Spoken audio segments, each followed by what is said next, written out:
Hello everyone, welcome back to my channel. আজকে চলে এসেছে আবার একটা নতুন ভিডিও নিয়ে। আজকের ভিডিওটা কি কি আছে প্রথমে তোমরা সেটাই জেনে নাও। মহালয়া শাস্ত্র মতে এই তিথির মাত্র অপরিসীম, তবে কেউ মহালয়াকে শুভ বলেন, আবার কেউ কেউ বলেন অশুভ। 2024 সালে মহালয়ার এই পূর্ণ তিথিতে নাকি হতে চলেছে বছরের শেষ সূর্যোদয়। আদেও কি মহালয়ার দিন তর্পণ করা যাবে? 2024 সালে মহালয়া কবে, পূর্ণাঙ্গ সময়সূচি, মহালয়ার দিন তর্পণ ও গঙ্গা স্নানের বিশেষ সময়, মহালয়ার দিন সূর্যগ্রহণ কখন শুরু হবে, কখন শেষ হবে, মহালয়ার দিন সূর্যগ্রহণের জন্য কি কি কাজ করবেন, কি কি কাজ করবেন না, সেটাই জানবো এই ভিডিওতে। আশ্বিনী শারদ প্রাতে রেডিওতে মহিষাসুর মর্দিনী বেজে উঠলেই বাঙালির জীবনে সূচিত হয় মহালয়া। বাঙালির কাছে এই মহালয়ার অন্যতর একটি তাৎপর্য নিয়ে হাজির হয়। তার আগে জেনে নেওয়া যাক মহালয়া তিথিটির মাহাত্ম্য। পিতৃপক্ষের অবসান ও দেবীপক্ষের সূচনা লগ্নটি মহালয়া হিসাবেই চিহ্নিত। এই সন্ধিক্ষণ মানব জীবনের জন্য গুরুত্বপূর্ণ। মহালয়া অর্থাৎ মহান যে আলয়, এই কথাটির ব্যাখ্যা নানাভাবে করেছেন বাগ্যজনেরা। যেহেতু মহালয়া থেকে দেবী দুর্গার আবহ মুহূর্তটি চিহ্নিত হয়ে যায়, তাই অনেকের মতে দেবী স্বয়ং হলেন এই আলয় বা আশ্রয়। ভিন্ন মতে এই মহালয়ার আলো হলো পিতৃদোষ, যেহেতু এই পিতৃপক্ষের অবসান চিহ্নিত করে। ঠিক তার পরের দিন শুরু হয় দেবীপক্ষ।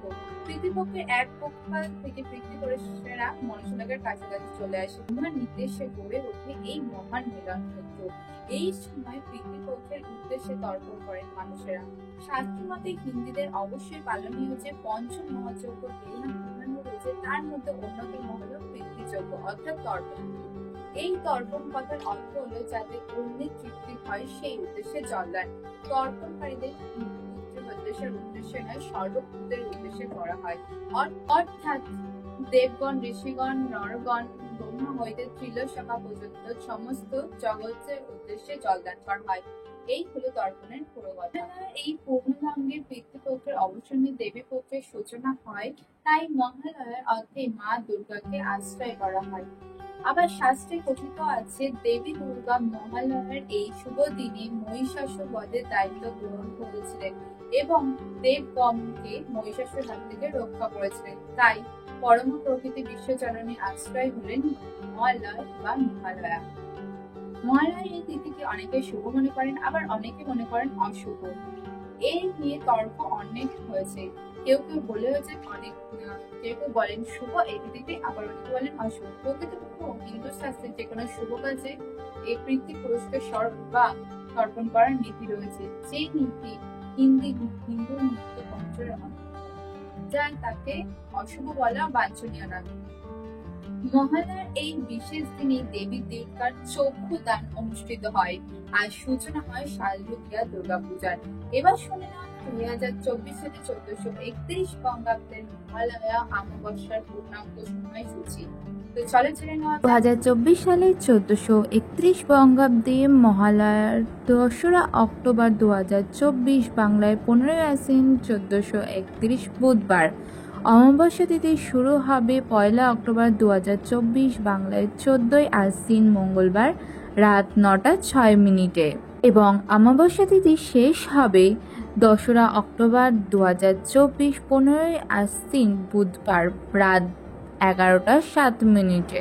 2রা অক্টোবর 2024 বুধবার সকাল 9টা 29 মিনিটের মধ্যে, কিন্তু কাল বেড়ানোর মধ্যে সকাল 8টা 29 মিনিটের মধ্যে শ্রী শ্রী শারদীয়া দুর্গা দেবীর অমাবস্যা নিয়ত পূজা প্রশস্তা। মহালয়ার দিন তর্পণ করার বিশেষ সময়টি। মহালয়ার দিন তর্পণ করার বিশেষ সময়টি হল 2রা অক্টোবর 2024 বুধবার সকাল 10টা 13 মিনিটের পর থেকে দুপুর 12টা 28 মিনিটের মধ্যে তর্পণ করার বিশেষ সময় থাকতে চলেছে। গঙ্গা স্নানের বিশেষ সময় হবে 2রা অক্টোবর বুধবার সকাল 5টা 32 মিনিটের পর থেকে সন্ধ্যা 7টা 21 মিনিটের মধ্যে গঙ্গা স্নানের বিশেষ সময় থাকতে চলেছে। 2024 সালের মহালয়ার এই শুভ তিথিতে 2024 সালের বছরের শেষ সূর্যগ্রহণ অনুষ্ঠিত হতে চলেছে।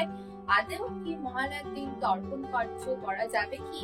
2024 সালে বছরের শেষ সূর্যগ্রহণ ভারতবর্ষ থেকে দেখা যাবে না, সেই কারণে তর্পণের কোনো বাধা হচ্ছে না 2024 সালে।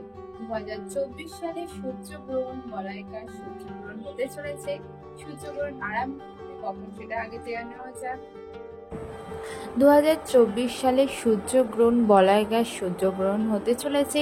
সূর্যগ্রহণ আরম্ভ হবে রাত 9:13 পর থেকে। গ্রহণের বলয়কাশ থেকে আরম্ভ হবে রাত 10:24। গ্রহণের মধ্যরাত হবে রাত 12:05 থেকে। বলয়কার স্থিতি সমাপ্ত হবে 2:06। গ্রহণের সমাপ্তি হবে রাত 3:17। সম্পূর্ণ সূর্যগ্রহণ স্থায়িত্ব হবে 6 ঘন্টা 4 মিনিট।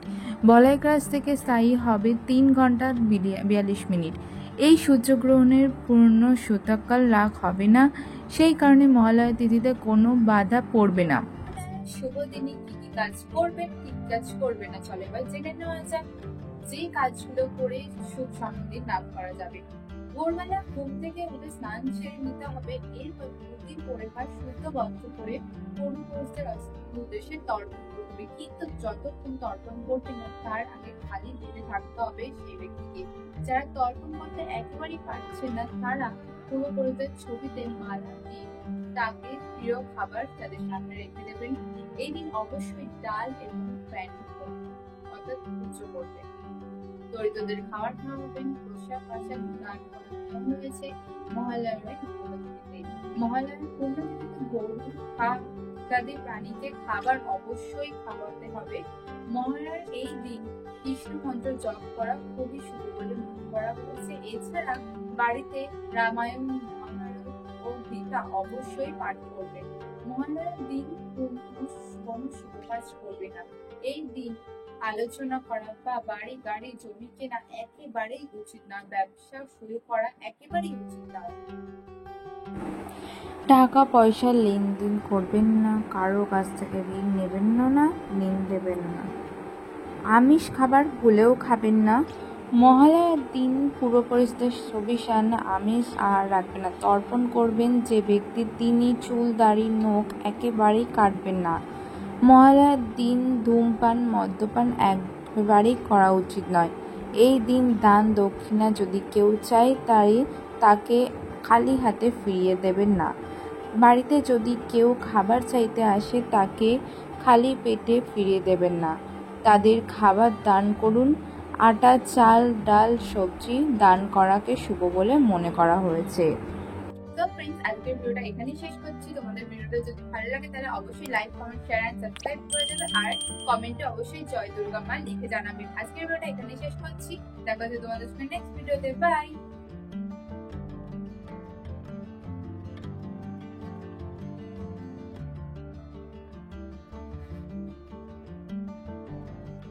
সেই দিন যদি খালি পেটে কেউ আপনার বাড়ি আসে তাহলে তাকে একদমই ফিরিয়ে দেবেন না।